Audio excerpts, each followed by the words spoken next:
பார்வதி பதையே தென்னாடுடைய சிவனே போற்றி. திருச்சிற்றம்பலம். எல்லா வல்ல குருவருளும் திருவருளும் முன்னின்று நாம் திருவருட்பயன் என்கின்ற சாஸ்திரம் ஒன்றை தொடர்ந்து சிந்தித்துக் கொண்டு வருகின்றோம். அதிலே இன்று அருளொரு நிலை என்கின்ற 5வது அதிகாரத்திலே நிறைவு குறட்பாவாகிய 50வது குறட்பாவை நாம் இன்று சிந்தித்து அருளொரு நிலையை நாம் நிறைவு செய்ய போகின்றோம். 50 குறட்பாவை நாம் சிந்தித்திருக்கின்றோம். இது இன்னும் 50 குறட்பா இருக்குது. இந்த 50வது குறட்பா இதில் அது சொல்லும் போது 50வது குறட்பாவே ஒரு நம்ம ஆசிரியர் ஒரு கிண்டலாக சொல்லியிருக்காரு பாருங்க. அது கவிஞர்களுக்கு ஒரு அழகு தானே. அருள் கூறிய ஞானம் வரும் போ அப்படின்னு ஒரு கலாய்க்கிற மாதிரி சொல்லியிருக்கிறார். அது வராது. அது ஒரு உதாரணம். இப்படி சொல்லி இப்படி உணவு. குறள் 50. அருட்குறியின்றி ஞானம் வரும். ஞானம் இவன் ஒளிய நன்னியிடும் நற்கல் அனல் பானு ஒளியப்படின். இதை பார்த்தீங்கன்னா சூரியகாந்த கல் இல்லாமல் நம்மளுக்கு நெருப்பு வருமா அப்படின்னா வராது. அப்படி சூரியகாந்த கல் இன்றி நெருப்பு வந்ததுன்னு வச்சுங்க, அப்போ ஞான குரு இல்லாமையே நம்மளுக்கு ஞானம் வரும். குருநாதருடைய உபதேசம் இல்லாமல் ஞானம் வருங்க. குருநாதரோட உபதேசம் இல்லாமல் ஞானம் வருமா? வரும். அதுக்கு என்ன உவமை? சூரியகாந்த கல்லிலே சூரியன் இல்லாமையே அந்த கல்லில் நெருப்பு வருதுன்னு சொன்னால், அதே மாதிரி ஞான ஆசிரியர் இல்லாமையே உங்களுக்கு ஞானம் வந்துடும். அப்படின்னா சூரியகாந்த கல்லோட வேலை என்ன? சூரியன் இருந்தால் தான் அதை இழுத்து அந்த நெருப்பை கொடுக்க முடியும். ஆனால் அது இல்லாமையே நெருப்பு அது கொடுக்குதுன்னா, அதே மாதிரி ஞானாசிரியர் இல்லாமல் ஞானம் வந்துடும் போங்க அப்படின்னு சொல்கிறேன். பொருள்: சூரியகாந்த கல்லினிடத்தில் சூரியனது ஒளி படாமலே நெருப்பு தோன்றுதல் கூடுமாயின், ஆன்மாவின் இடத்தில் அருட்குரு இல்லாமலே ஞானம் தோன்றுதல் கூடும்.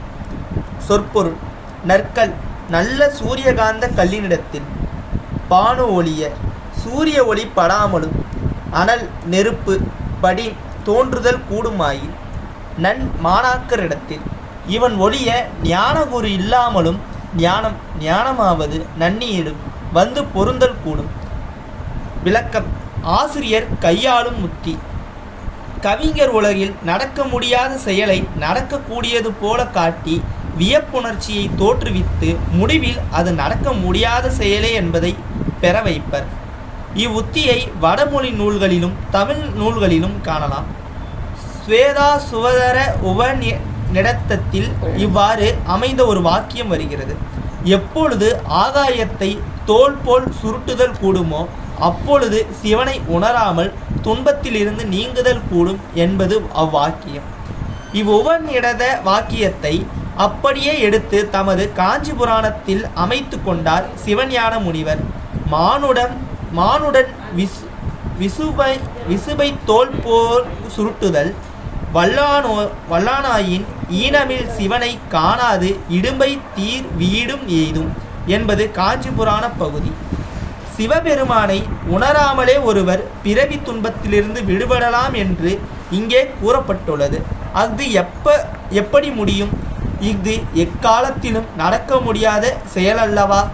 ஆயின் நடக்கும் என்று கூறப்பட்டுள்ளதே. இது என்ன வியப்பு? அந்த வாக்கியத்தில் ஒரு பகுதியை மட்டும் பார்த்துவிட்டு இவ்வாறு வியப்படைகிறோம். முழுமையாக நோக்கினால்தான் உண்மை விளங்கும். ஆகாயத்தை எங்காவது சுருட்டி வைக்க முடியுமா? அது எவராலும் செய்யக்கூடிய செயல் இல்லை. எனவே ஆகாயத்தை சுருட்டி வைப்பது முடியுமானால் சிவனை உணராமலே துன்பத்திலிருந்து விடுபடுதலும் முடியும் என்பதன் கருத்து சிவபெருமானை உணராமல் யாரும் பிறவி துன்பத்திலிருந்து நீங்க முடியாது என்பதே ஆகும். அடியன் சொல்வதை மட்டும் கொஞ்சம் கருத்தூன்றி சிந்தையில் வைத்துக்கொள்ளுங்கள். என்னடா இது ஏதோ இவனை செய்ய சொல்கிறாருன்னு இதை எடுத்துக்காதீங்க. உண்மையை சொல்கின்றேன். அதாவது சிவபெருமான் ஒரு கடவுளான்னு கேட்டால் இல்லை. என்னடா இதை சொல்லிட்டுதான் கொட்டை பட்டெல்லாம் போட்டு வந்துக்கிறார் போடுக்குது அப்படின்னு நினச்சிடக்கூடாது.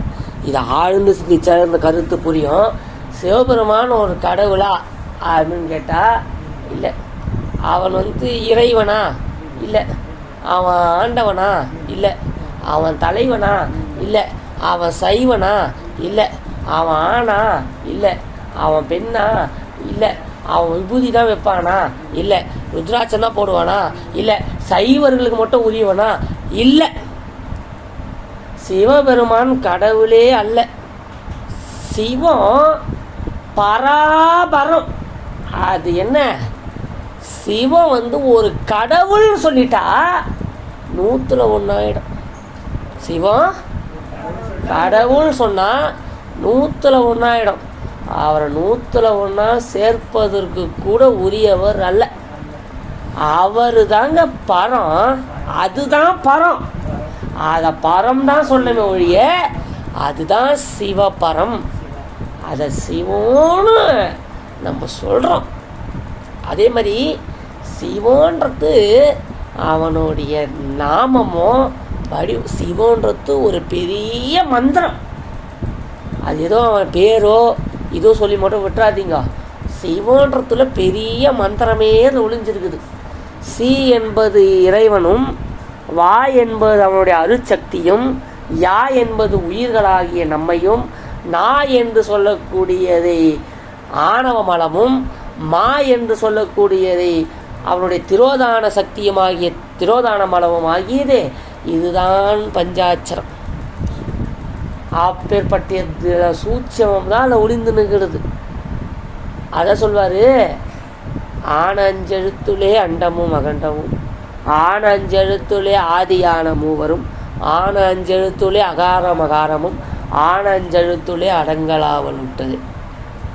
சி வ ய ந ம, இதுதான் இந்த பரம்.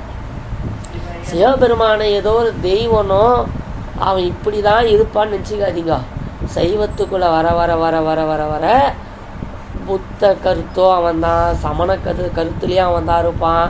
எந்த தெய்வத்துக்கும் மூலம் அதுதான் பரம். அது இறைவன்னு சொல்லக்கூடாது, சிவத்தை இறைவன்னு சொல்லக்கூடாது. இது போக போக போக புரிஞ்சிடும். போக இது வரும்போது இந்த ருத்ராட்ச விபூதியெல்லாம் அப்படியே வந்துட்டு இருக்கும். அது தாண்ட தாண்ட தாண்ட தாண்ட இறைவன் அனைத்தையும் கடந்திருக்கிறான். படித்தானில்லா பரம்பரனே உள் பழ அடியார் கூட்டம், அடியேன் காண ஆசைப்பட்டேன் கண்டாயம்மானே. படி இல்லாதவர் வீட வேண்டும் நான் போற்றி வீடு தந்து, அது எல்லாம் கடந்த நிலைங்க. அது எது, அண்டம் இரண்டங்கள் எல்லாம் கடந்து நின்ற அருட்பெரும் ஜோதி ஆண்டவன் அவன். அண்டங்களுக்கு அப்பாலும் அணுவிற்கு உள்ளார்ந்தும் இருக்கின்றான் இறைவன். அவனுடைய பெருமையை பேசிக்கொண்டே போனால் அணுவும் ஒரு அண்டம், அவனுடைய சிறுமையை பேசிக்கொண்டே போனால் ஒரு அண்டமும் ஒரு அணு. அவன் பெருமையை பேசினே போனா ஒரு அண்டமும் அணு தான். அண்டம் கூட அணு மாதிரி தெரியாது அவனோட பெருமை. சிறுமையை பேசிக்கினே போனால் ஒரு அணு கூட அண்ட மாதிரி தெரியும். அதெல்லாம் சிந்திச்சு பாருங்கள். இதெல்லாம் இது எந்த அளவுக்கு உங்களுக்கு இப்போ சொல்கிறேன், எந்த அளவுக்கு உயிர் உள்வாங்குச்சின்னு. ஏன்னா அவரோட பக்கம், ஏன்னா எனக்கு தெரியாது, பார்க்கும் போது அங்கே இருக்க சேமா கணக்கு மாற்றிடுது. உங்கள் உயிர் எந்த அளவுக்கு அதை பக்குவம் வாங்கினீங்க தெரியல. ஆனால் சொல்கிற கருத்து பெரிய கருத்து. இந்த கருத்து இது ஓரளவுக்கு கொஞ்சம் கடினமாக தான் தெரியும், ஆனால் இது பெரிய உண்மை பொருள் இருக்குது. சரி, இப்போதைக்கு இதெல்லாம் ரொம்ப உள்ளே போக வேணாம். ஏன்னா இப்போதைக்கு இப்படியே வச்சுங்க.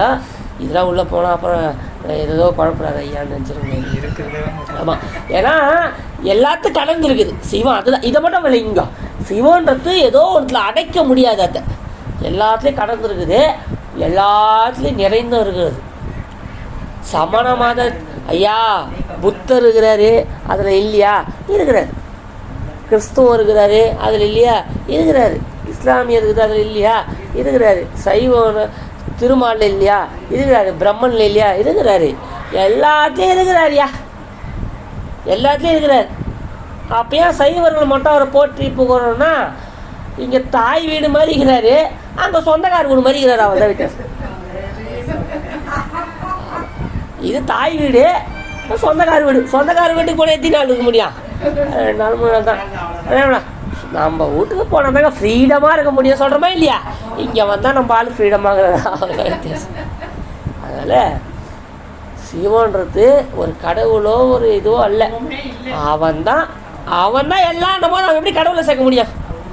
மனுஷாளுக்குள்ளவோ அதை விளங்கிடுதுன்னு சொன்னால் எல்லாருக்குள்ளேயும் இருக்கிறான்னு நினைக்கும் போது யாரையாச்சும் வெறுக்க தோந்தா பாருங்க, தோணாது. ஒருத்தவங்க சொல்கிறார் சிவருமானே இல்லை, அப்படியா? ஏன்னா அவனுக்குள்ளேயே இருக்கிறாரு, அவனுக்குள்ளே இருந்துதான் கடவுள் இல்லைன்றாரு. நம்மளுக்கு தெரியல. சரி நன்றி வணக்கம் போயிட்டு வாப்பா, ஐயா சிவருமான் இருக்கிறாரு, அப்படியா? நன்றி வணக்கம். நீ சொல்கிறதுலேயே ஒரு உண்மை இருக்குது, போயிட்டா. ஐயா சிவருமான் இல்லை, நீ சொல்றது உண்மை இருக்குது. இல்லை தான் அந்த ஆள். ஏன் இல்லை? அவன் இல்லைன்னு சொல்கிற பாரு, அதுலேயே இருக்கிறானே. இப்போ இங்கே என்ன இருக்குது? தாளம். இப்போ இங்கே என்ன இருக்குது? தாளம் இங்கே இருக்குது.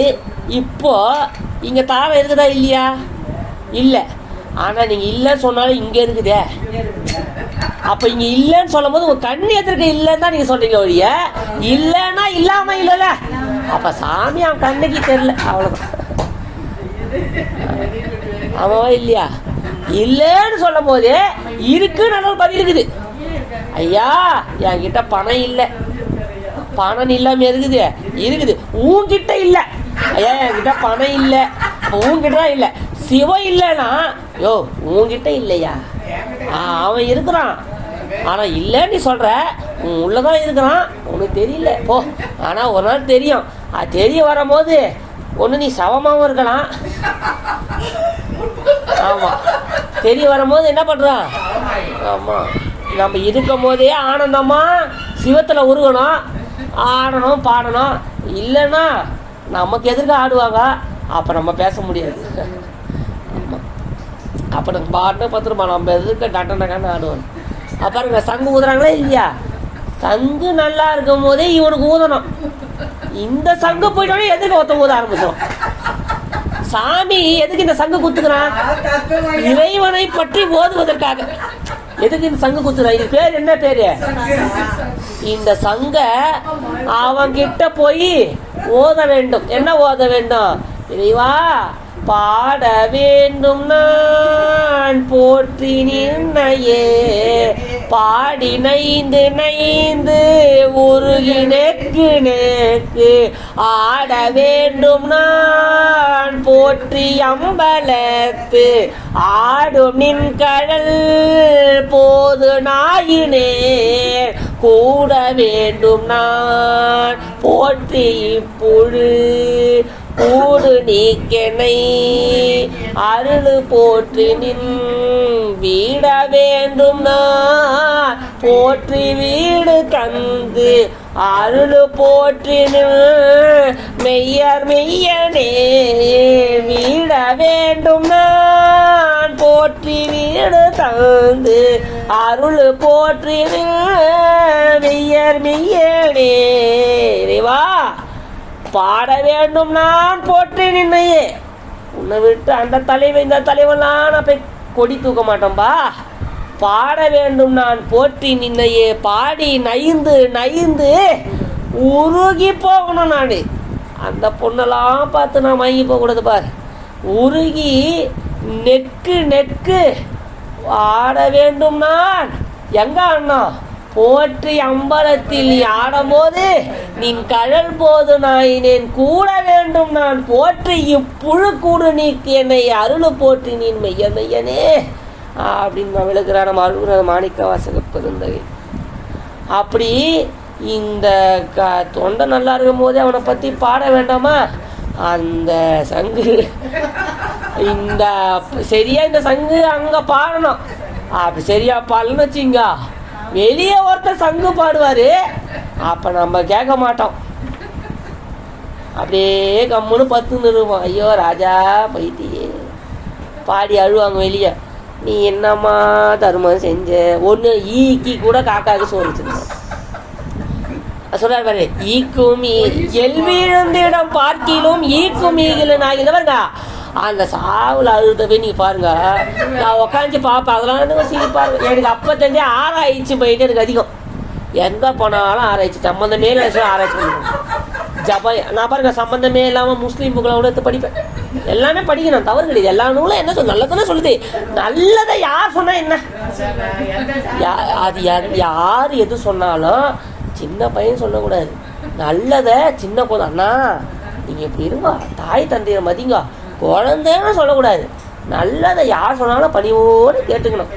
முருகப்பெருமான் உபதேசம் செய்யும் போது நம்ம சிவபெருமான் கேட்கலையா, கை வச்சுருந்து அப்பனுக்கே பாடம் சொன்னவராச்சே, எப்பா உன்னை பெத்தவன் இன்னும் தெரியாதான் நிற்கலையா அவரு.